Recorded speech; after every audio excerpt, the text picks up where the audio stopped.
With me today is Philip Corwin, one of the co-chairs of the Review of All Rights Protection Mechanisms in All GTLD's Policy Development Process Working Group in the GNSO. Welcome, Phil. Well, good morning. Nice to be here. Thank you. So we heard the RPM's PDP working group is going to hold 4 90-minute sessions. That's 6 hours of meetings. What does the group aim to accomplish in these sessions? Yes, we are holding 4 90-minute sessions, and I'm chairing all of them because I'm the only co-chair who made this trip. I'm just going to refer to this so I keep it straight. Today we're going to have 2 90-minute sessions beginning at 3:15. The first 90 minutes will be a meeting of our sub-team on data collection.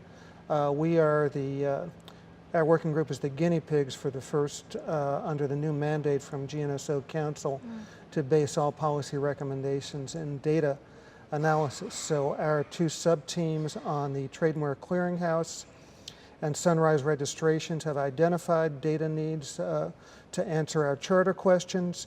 With the help of ICANN staff, we put in a request for some professional assistance for a variety of surveys related to those requests. And today this working group will be meeting to further refine those questions in preparation for those surveys going out. After that first 90-minute session, we're going to hold our first session on uniform rapid suspension, which is one of the new rights protection mechanisms created for new TLDs. It's really a subset of the UDRP designed for rapid suspension of clearly infringing domains, and our session today will be an analysis of initial staff data, more data, on how many URS cases have been filed so far, the results, which dispute resolution providers they've been filed with, etc. So we're beginning our inquiry into the URS at this meeting. After that, on Monday, we have a 90-minute meeting with the Competition, Consumer Protection, and Trust team, which is under the old affirmation of commitments, now in the bylaws.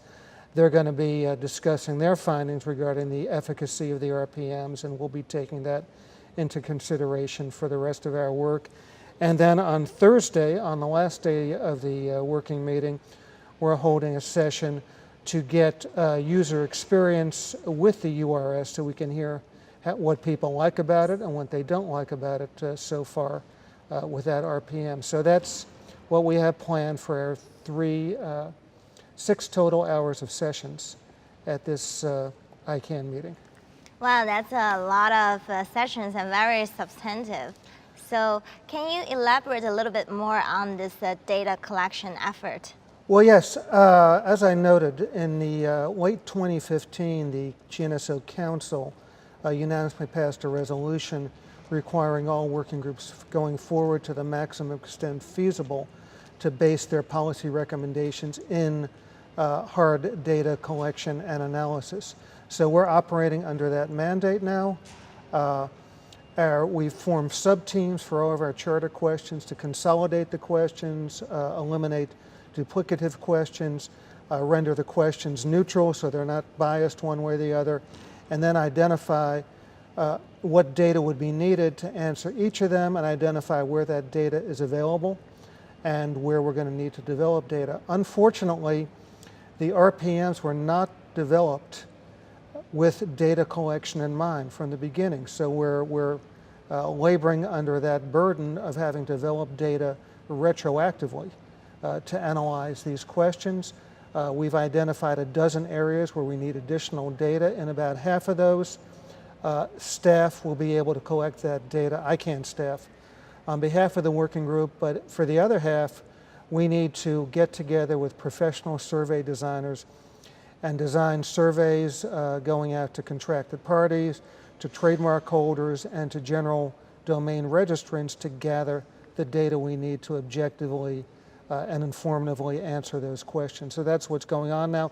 It's adding some time to our work, but we're trying to fill in that time by accelerating other things, and that's why we're getting into the uniform rapid suspension earlier than we expected to. And there'll be the same exercise for that, looking at the charter questions, consolidating them, and identifying data needs to answer the URS-related questions. Great. Thanks so much, Phil, for this very detailed overview. So good luck with chairing all these sessions and enjoy ICANN 60. Well, thank you very much. It's great to be here, and I'll see you around the meeting. Thank you, Phil.